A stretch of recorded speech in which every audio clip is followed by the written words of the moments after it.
suis en charge de la culture dans l'équipe d'Alain Juppé depuis 2001, c'est-à-dire c'est le deuxième mandat que j'effectue dans les cadres de la culture.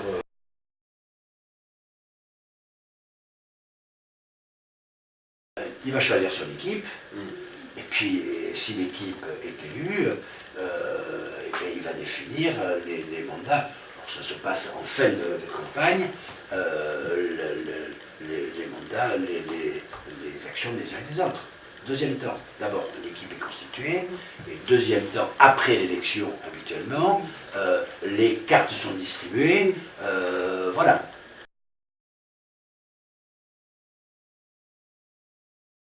Moi, je me suis retrouvé, alors le premier mandat, pour expliquer, mon premier mandat était les relations à l'université. Les relations à l'université et les étudiants, il y avait beaucoup de choses en rapport avec la culture. Et donc, j'ai été amené à travailler, mais sans en faire partie, avec la Direction générale des affaires culturelles. Donc, avec le directeur de l'époque, qui s'appelait Michel Pierre, avec qui le maire m'avait demandé de m'occuper du passage à l'an 2000, qui a été une programmation très culturelle. On était à la fin du premier mandat, puisque 95-2001. Voilà. Et comme ça a été une belle réussite, ça peut être un frappe. Enfin, comme ça a été une belle réussite, ici comme ailleurs, et que ça m'a plu, et que moi-même j'étais musicien, mais j'avais quand même quelques appétences, trompettiste. J'avais quelques appétences, mais je voulais en faire un métier, donc j'avais quand même des motivations, et en tant que président de l'université, j'avais beaucoup participé à la commission nationale du livre, au ministère de la Culture. Bon, donc, voilà. Et alors, Alain Juppé, à la fin du premier mandat, m'a appelé, me dit, écoute, moi je vais te proposer la culture. Oh, je ne m'attendais pas du tout. Je dis, mais je vais réfléchir. Donc, j'ai eu 48 heures, je crois, pour me décider. Et j'ai dit oui, banco.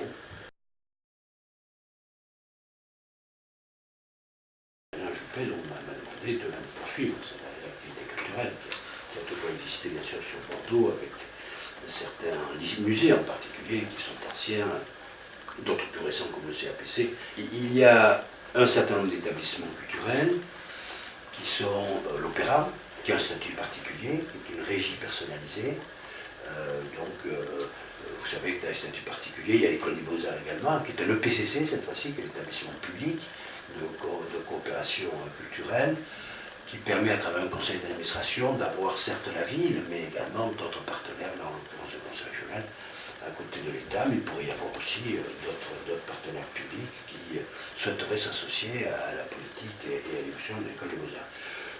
Sur l'Opéra, c'est une régie personnalisée, tout simplement parce que lorsqu'elle a été mise en place en 2001, les EPCC n'existaient pas, ils ont existé quelques mois après. Ça faisait pas mal de temps qu'on en parlait, ils n'arrivaient pas à sortir pour trouver des bonnes adéquations. Et par contre, il y avait un texte, un décret qui était paru au début des années 2000 sur des redéfinitions des régies, et en particulier les régies personnalisées. Et nous trouvions là, dans les régies personnalisées, la possibilité de responsabiliser un établissement, là en l'occurrence l'Opéra, comme le PCC responsabilise un établissement, parce que ça devient lui-même un établissement public, avec responsabilité administrative, financière et bien sûr adéquation en termes de responsabilité avec l'objet de l'établissement. Donc la régie personnalisée n'est pas en tant que telle un établissement public, mais il n'empêche qu'il a un statut public, qui est donc une régie avec un conseil d'administration, avec une responsabilité administrative et financière, donc il a un budget, mais il s'agit de consommer ce budget, d'avoir une bonne adéquation entre les ambitions de l'établissement et les moyens qui lui sont alloués, dégager un certain nombre de projets, à côté de la responsabilité artistique, que par définition il a quel que soit son statut, et ça c'est le fondement même. Et donc par conséquent, ces deux établissements-là sont un peu particuliers. Moi, en tant qu'élu à la culture, je suis président du conseil d'administration de l'Opéra et je suis président du conseil d'administration de l'EPCC de l'École des Beaux-Arts. À côté de cela, donc, il y a un certain nombre de musées qui sont importants, avec il y a ces musées, pour une d'information, programme d'action sur les publics, bien évidemment, la mise en place des gratuités permettant une meilleure accessibilité de tous au musée, sachant que les collections permanentes, c'est elles qui sont gratuites, pas les collections temporaires, mais les collections temporaires, mais les collections permanentes sont gratuites, c'est quelque part du patrimoine des Bordelais, puisqu'elles ont été acquises par les budgets municipaux qui eux-mêmes sont constitués par la fiscalité, donc en partie, en tout cas en grande partie.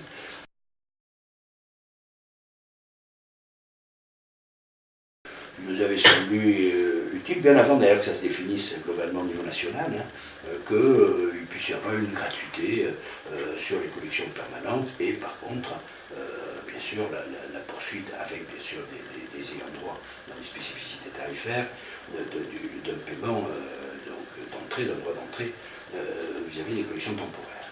Puis vous avez les archives, puis vous avez la lecture publique avec tout le réseau des bibliothèques, la bibliothèque de Mériadec, qui, comme vous devez le savoir, accueille quand même 12 000 étudiants. Les étudiants qui sont là viennent plutôt chercher un confort pour travailler que consommer de la lecture publique. Et comme on n'est pas une bibliothèque universitaire, nous n'avons pas des ouvrages, bien sûr, qu'on peut trouver dans une bibliothèque universitaire. La bibliothèque de quartier associée à la bibliothèque centrale, les musées, voilà, donc les établissements de formation, le conservatoire, bien sûr.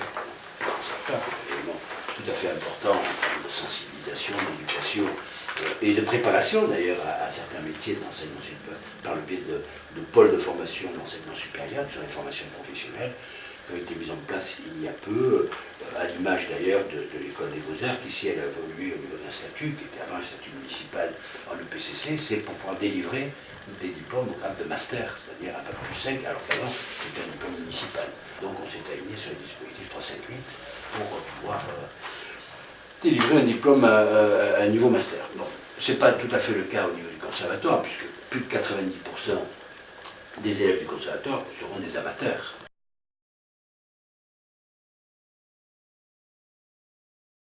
Des déclinaisons que vous connaissez bien à travers l'opéra, d'un certain nombre de programmes qui associent les forces artistiques. C'est pareil pour le TNBA, s'agissant du théâtre, avec l'université, vis-à-vis de programmes spécifiques, de tarification adaptée, et donc un petit peu d'accompagnement éducatif aussi, pour mieux faire connaître certains aspects de la culture, jusque-là moins connus des étudiants. Voilà. Donc il y a tout un ensemble, plus des aspects festifs bien évidemment.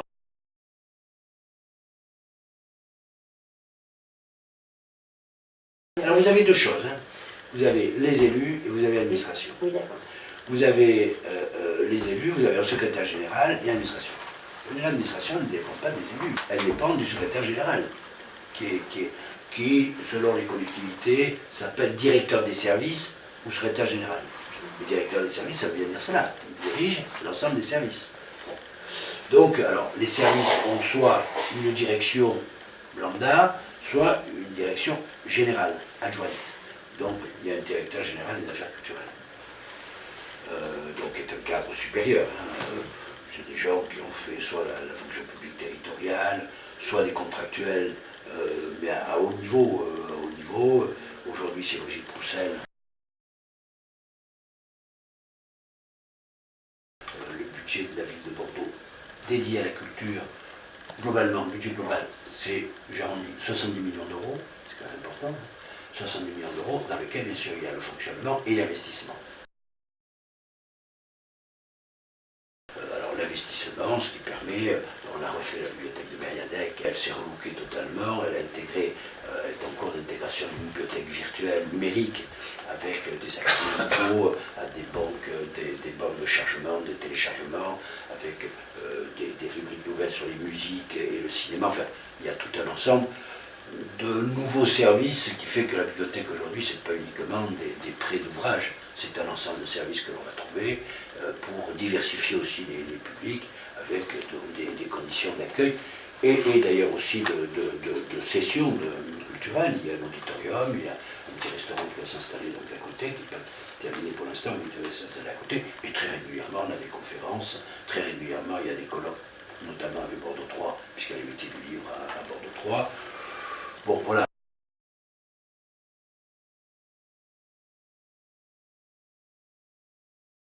Hier, on avait un arbitrage budgétaire, donc hier après-midi. Il faut différencier les établissements, au nombre de deux, ceux qui ont une autonomie administrative et financière, qui sont contractualisés. Alors, l'école des beaux-arts, c'est 3 ans, l'opéra, c'est 5 ans. Et là, la négociation, eh bien, elle a lieu tous les 5 ans. Ou elle a lieu tous les 3 ans. Voilà. Sur les autres établissements, c'est tous les ans. Tous les ans, il y a une actualisation du budget. Alors, on interroge les responsables d'établissement pour voir comment évoluent leurs projets, leurs attentes, c'est le musée, quelles sont les expositions qu'ils envisagent, etc. Et c'est comme cela qu'on identifie, en référence à l'année N-1, s'il y a des évolutions de budget. On est moins pas tellement sur l'évolution actuellement, mais c'est pas propre à la commune, c'est un problème conjoncturel. Donc on essaye de trouver le bon compromis, et le rôle de l'élu, c'est un peu le médiateur, quoi. Voilà. Un peu le médiateur entre la décision politique du budget qui est voté et les établissements culturels qui sont des responsables spécialisés, bien sûr, mais administratifs. Chaque association fait des demandes budgétaires. Là, on a une commission, donc le service de la Direction générale de la culture est organisé de telle manière qu'il y a un référent théâtre, un référent musique, un référent danse, un référent art visuel, c'est-à-dire cinéma et art plastique. Ils sont recrutés parce qu'ils ont une compétence sur ce domaine-là, et donc ils vont voir au cours de l'année les spectacles, les trucs, les travaux des uns et des autres. Et à part là, on est plus à même de juger la demande qui est formulée, le projet qui est formulé. Et moi, en tant qu'élu, je me garde bien d'avoir un jugement, parce que pour ne pas tout mélanger, il y a entre guillemets des experts qui accompagnent un petit peu la décision. Vous avez, dans les associations, vous avez globalement 2 grands groupes d'associations. Vous avez des associations paramunicipales, la Rock School. La Rock School, c'est une association, c'est pas l'établissement municipal. Elle a un label comme l'opéra, un label d'opéra national, c'est pas la ville qui a le label, c'est l'institution. Alors il se trouve que l'opéra, il est public, pour le statut que je vous indiquais, mais la Rock School, la ville met à disposition des locaux, voilà, qui permet à la Rock School de s'exprimer. Donc ça, c'est ce qu'on appelle les para-institutionnels, parce qu'ils sont quand même très proches de par le budget aussi des autres établissements dits institutionnels municipaux. Donc vous avez la Rock School, le TNBA n'est pas l'établissement municipal. Le TNBA, c'est une SARL, qui a un statut de SARL, parce que les CDN, les centres dramatiques nationaux, ont ce statut de SARL, voilà. Et donc, il y a un comité de suivi, on fait partie du comité de suivi, bien entendu, les locaux nous appartiennent. Et à côté de cela, vous avez des demandes qui nous sont formulées de plus petites compagnies, qui ne sont pas conventionnées, qui sont très locales.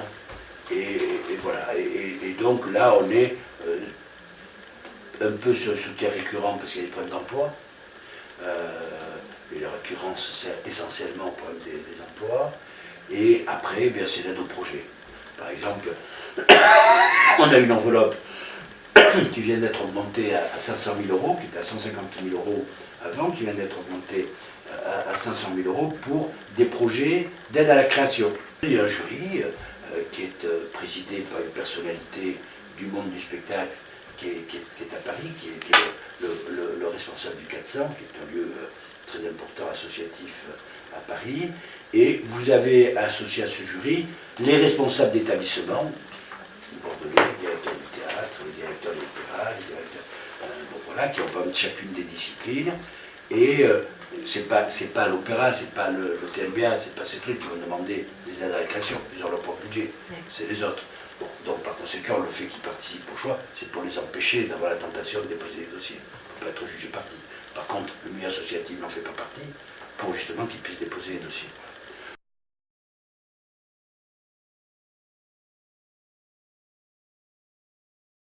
On n'est pas en diminution et même on est en augmentation. D'accord. Voilà. Donc, contrairement, je ne vais pas faire la politique, donc je resterai là.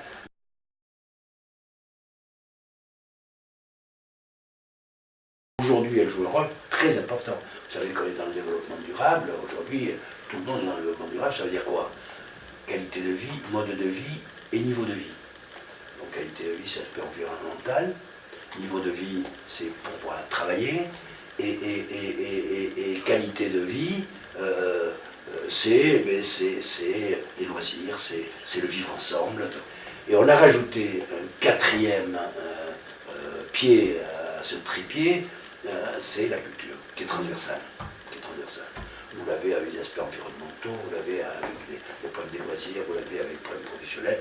Et aujourd'hui, elle irrigue totalement toute la partie aménagement du territoire, toute la partie urbanisme.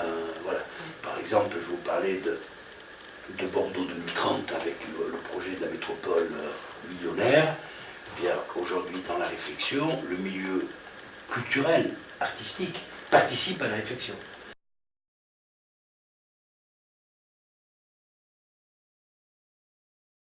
C'est un milieu très, très riche sur le plan intellectuel et relationnel.